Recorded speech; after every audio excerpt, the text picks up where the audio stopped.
In today's video, we're checking out clouds, and we're going to talk about some of those extra special touches or the things that we want to work on. You know, the blue sky is what comes around, and I chisel in to work out the shapes.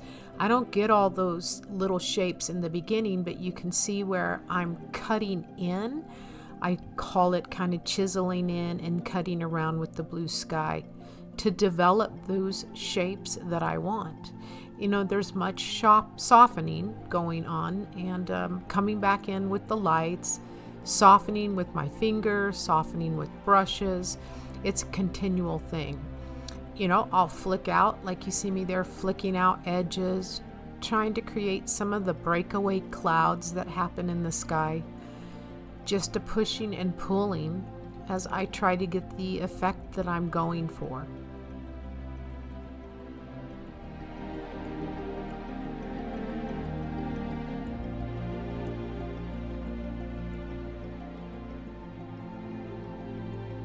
Continuing with softening on the edges, bringing in other different values,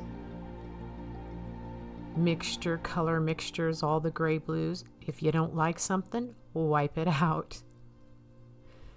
Chiseling the edges, forming cloud shapes, cutting in, softening. See me cutting in with blue sky to change that edge and give it a little more variety.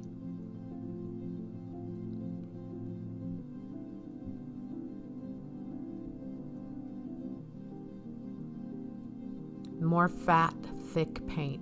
That fat, thick paint is a little bit warmer than it appears in this video.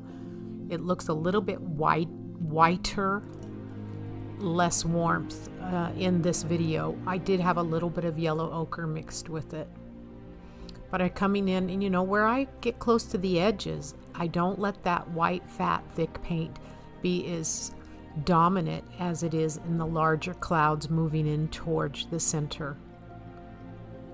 You can see me putting on that light paint, and then I just soften it back out till I get where I want.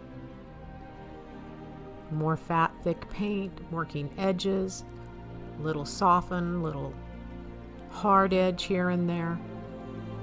Predominantly, most of your cloud is soft. Down to the other end, still, you know, worked all the way across with these clouds. This canvas was 70 inches across, so it took a bit of work. Lots of softening going on. You can see how the edges of that yucca are really hard edged.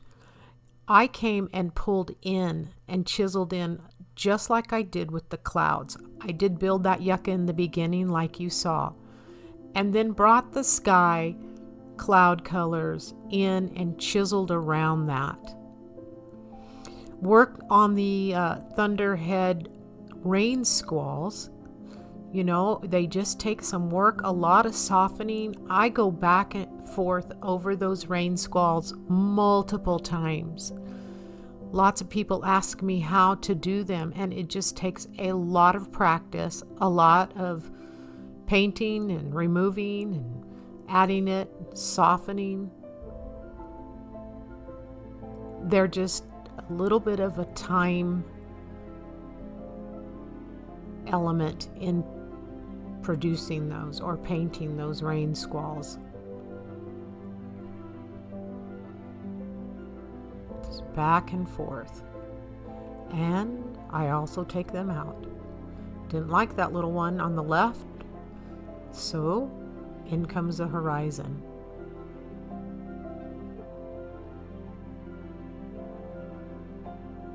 Still trying to get that look.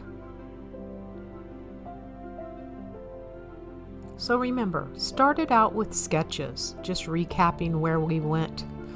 A pen and ink marker set that I used to do the drawing. Went to a small, like 5x16 study, same proportions, working out my palette, getting my pathway, then onto the big canvas, set my drawing, start with my dark yuccas, put in some loose washes of the foreground just to get weight up into the sky, the clouds, then back down into the yuccas and whatever kind of bushes I want to detail. Takes you through the painting, gets you where you want to go, that final product.